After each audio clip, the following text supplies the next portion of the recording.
France की company के सहयोग से 5 शहरों में पेयजल और स्वच्छता सेवाओं में होगा सुधार। हिमाचल प्रदेश के 5 शहरों में फ्रांस की कंपनी के सहयोग से पेयजल और स्वच्छता सेवाओं में सुधार किया जाएगा। मंगलवार को इस बाबत विधानसभा परिसर में प्रदेश सरकार ने एजेंस फ्रैंकेज डी डेवलपमेंट के साथ 817.12 करोड़ का समझौता ज्ञापन हस्ताक्षरित किया। इसके तहत मनाली, बिलासपुर, पालमपुर, नाहन और करसोग में बेहतर मल निकासी सुविधाएं विकसित की जाएंगी। मनाली और पालमपुर की पेयजल आपूर्ति में सुधार किया जाएगा। मुख्यमंत्री सुखविंदर सिंह सुक्खू और उप मुख्यमंत्री मुकेश अग्निहोत्री की उपस्थिति में प्रदेश सरकार की ओर से जल शक्ति विभाग के सचिव अमिताभ अवस्थी और AFD की ओर से कंट्री निदेशक ब्रूनो बोसले ने समझौता ज्ञापन हस्ताक्षरित किया। मुख्यमंत्री ने कहा कि इस परियोजना के तहत 612 करोड़ रुपए AFD की ओर से प्रदान किए जाएंगे, जबकि राज्य सरकार 204.85 करोड़ रुपए व्यय करेगी।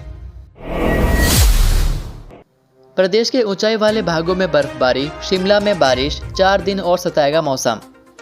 हिमाचल प्रदेश के रोहतांग, जोलोड़ी दर्रा, शिकारी देवी में मंगलवार को फिर बर्फबारी हुई। राजधानी शिमला सहित पूरे प्रदेश में बादल झमाझम बरसे। जोलोड़ी दर्रा बंद होने से निगम की 2 और 1 निजी बस आनी व रामपुर में फंस गई। मंगलवार शाम तक प्रदेश की 24 सड़कों पर आवाजाही ठप रही। सिरमौर में 37 बिजली ट्रांसफार्मर ठप होने से दर्जनों पंचायतों में बत्ती गुल हो गई है। प्रदेश में 5 पेयजल योजनाएं भी बंद है। शिकारी देवी जाने पर रोक लगा दी गई है। मनाली लेह मार्ग और शिंकुला से होकर कारगिल मार्ग खोलने में BRO को परेशानियां आ रही हैं। बुधवार को किन्नौर और लाहौल स्पीति जिलों में बर्फबारी और शिमला समेत अन्य जिलों में मौसम साफ रहने का पूर्वानुमान है। 23 मार्च से फिर प्रदेश में पश्चिमी विक्षोभ सक्रिय होगा। 23 से 25 मार्च तक मौसम खराब बना रहने के आसार हैं। रंग बिरंगे फूलों और लाइटों से सजे हिमाचल के शक्तिपीठ जाने कपाट खोलने का समय। चैत्र नवरात्र के लिए हिमाचल प्रदेश के शक्तिपीठ और अन्य मंदिरों का रंग बिरंगे फूलों और लाइटों से श्रृंगार किया गया है। बुधवार को पहले नवरात्र पर मंदिरों के कपाट सुबह 4 बजे और 5 बजे खुल जाएंगे। श्रद्धालुओं की सुविधा और सुरक्षा के लिए मंदिर और संबंधित जिला प्रशासनों ने पूरी तैयारी कर रखी है। मंदिरों में सुबह कन्या पूजन होगा। छिन्नमस्तिका धाम चिंतपूर्णी मंदिर के कपाट सुबह 4 बजे और नंदिकेश्वर धाम चामुंडा, वज्रेश्वरी, ज्वालामुखी व श्री नैना देवी शक्तिपीठ के कपाट सुबह 5 बजे खुल जाएंगे। श्रद्धालु बुधवार तड़के ही मंदिरों में पहुंचना शुरू हो जाएंगे। आचार्य तारादत्त शर्मा ने कहा कि इस बार चैत्र नवरात्र का शुभारंभ 22 मार्च 2023 से होगा। इस दौरान पंचक में माता रानी पृथ्वी पर पधारेंगी, लेकिन आदिशक्ति जगदम्बा की पूजा में पंचक का असर नहीं होता है। ऐसे में पहले दिन घट स्थापना सुबह 6:29 से लेकर 7:39 तक शुभ मुहूर्त में होगी। आचार्य के अनुसार चैत्र नवरात्रि में देवी दुर्गा नाव की सवारी पर पधारेंगी, जो बहुत शुभ माना जाता है। वहीं उनके जाने का वाहन डोली रहेगी। CM सुक्खू बोले, हिमाचल लोक सेवा आयोग 10 दिन में शुरू करेगा 2000 पदों की भर्ती प्रक्रिया। मुख्यमंत्री सुखविंदर सिंह सुक्खू ने कहा कि अगले 10 दिन के भीतर हिमाचल प्रदेश लोक सेवा आयोग भंग किए गए कर्मचारी चयन आयोग के 2000 विभिन्न पदों की भर्ती प्रक्रिया शुरू करेगा। अभ्यर्थियों से कोई फीस नहीं ली जाएगी और न ही आयु सीमा की शर्त रहेगी। 1 महीने के अंदर भर्ती परिणाम जारी होगा। वहीं पुरानी लंबित भर्तियों जिन पर कोई मामला नहीं बनता, उनका परिणाम भी घोषित किया जाएगा। मुख्यमंत्री प्रदेश की कांग्रेस सरकार के 100 दिन पूरे होने पर मंगलवार को विधानसभा में पत्रकारों को संबोधित कर रहे थे। इस दौरान उन्होंने सरकार के 100 दिन की उपलब्धियों को गिनाया। उन्होंने कहा कि राज्य कर्मचारी चयन आयोग में पेपर बेचने का धंधा पिछले कई सालों से चल रहा था। हमने विजिलेंस के माध्यम से जाल बिछाया और पेपर लीक करने वालों को पकड़ा। हमने उस संस्था को भंग किया। युवक ने किया पिता का मर्डर, दादी पर भी जानलेवा हमला, आरोपी गिरफ्तार। हिमाचल प्रदेश की राजधानी शिमला में एक युवक ने पिता की बेरहमी से हत्या कर डाली। आरोपी ने शराब की बोतल से पिता पर वार किया, जिससे वह बुरी तरह लहूलुहान हुआ और उसने दम तोड़ दिया। इतना ही नहीं, उसने दादी पर भी जानलेवा हमला किया, इससे वह घायल हो गई। दादी की शिकायत पर पुलिस ने घटनास्थल पर पहुंचकर आरोपी नवप्रीत उम्र 22 वर्षीय गिरफ्तार कर लिया है। छोटा शिमला थाना के तहत विकासनगर में यह वारदात सामने आई है। पुलिस के मुताबिक विकासनगर में रहने वाले नवप्रीत ने अपने पिता विजय भाटिया की हत्या कर दी। मृतक विजय पूर्व में सरकारी विभाग में तैनात था। उसने रिटायरमेंट ले ली थी। मृतक की पत्नी काफी समय पहले घर छोड़कर चली गई थी। विजय की मां आशा भाटिया की शिकायत के मुताबिक वह अपने बेटे से मिलने विकासनगर गई। जब वह कमरे में दाखिल हुई तो उसने देखा कि उसका बेटा विजय बेड पर पड़ा है। वहीं पुलिस हर पहलुओं पर बारीकी से जांच कर रही है। मुख्यमंत्री सुक्खू बोले, पूर्व CM जयराम के मंडी हवाई अड्डे के ड्रीम प्रोजेक्ट को करेंगे पूरा। मुख्यमंत्री सुखविंदर सिंह सुक्खू ने कहा कि पर्यटन की दृष्टि से सरकार जहां हेलीपोर्ट बना रही है, वहीं मंडी एयरपोर्ट का निर्माण किया जाना है। कांगड़ा एयरपोर्ट के विस्तार के लिए प्रयासरत हैं। ग्रीनफील्ड मंडी एयरपोर्ट पूर्व मुख्यमंत्री जयराम का ड्रीम प्रोजेक्ट है। हम तो जनता के सपने भी पूरे करते हैं। जयराम तो पूर्व मुख्यमंत्री रहे हैं।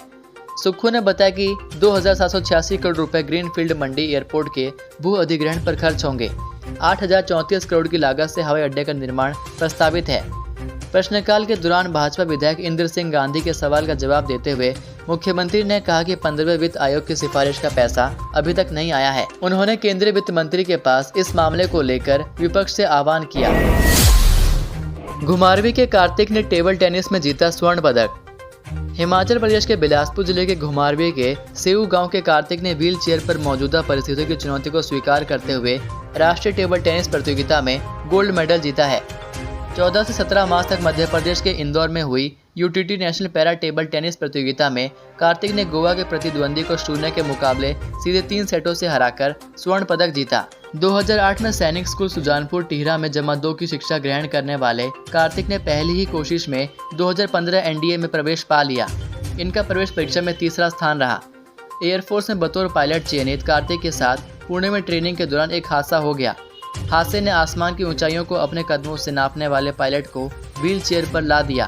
कार्तिक की गर्दन में चोट आ गई थी।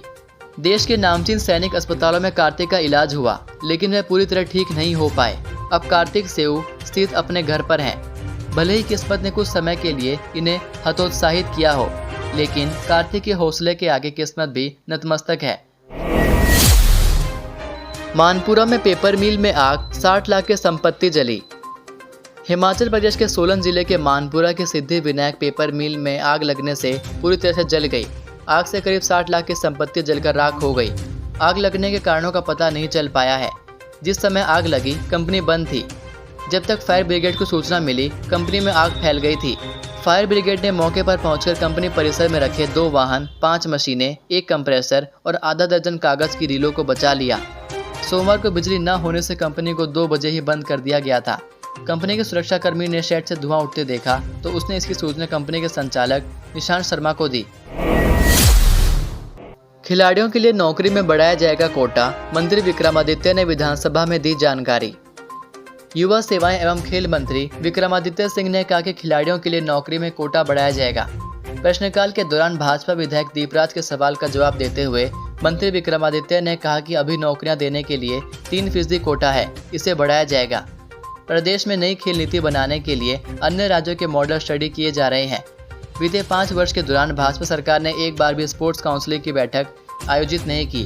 हम जल्द ही मुख्यमंत्री की अध्यक्षता में बैठक करेंगे। नेशनल हाईवे पर हथियार नहीं, खिलौना दिखाकर रोकी थी उद्योगपति की गाड़ी। उद्योग विवाद के दौरान नेशनल हाईवे पर उद्योगपति की गाड़ी रोकने और हथियार दिखाने पर मंगलवार को सदन में बहस हुई। इस बहस का जवाब देते हुए मुख्यमंत्री सुखविंदर सिंह सुक्खू ने कहा कि इस पूरे प्रकरण में जिस हथियार का इस्तेमाल हुआ वह नकली था। पूरे एपिसोड में खिलौने का इस्तेमाल हुआ था और इसे पुलिस ने जब्त कर लिया है। इसके अलावा पुलिस ने गाड़ी, स्याही और जूतों की माला भी आरोपियों से कब्जे में ली है। विधायक त्रिलोक जम्वाल ने कानून व्यवस्था को लेकर यह सवाल सदन में उठाया था। उन्होंने कहा कि प्रदेश में उद्योगपतियों को इस तरह से तंग किया जाएगा तो इसका असर उद्योग जगत पर देखने को मिलेगा। उन्होंने कहा कि नेशनल हाईवे पर गाड़ी का पीछा करते हुए हथियार दिखाकर उसे रोका गया और इसके बाद उद्योगपति से अभद्र व्यवहार किया गया।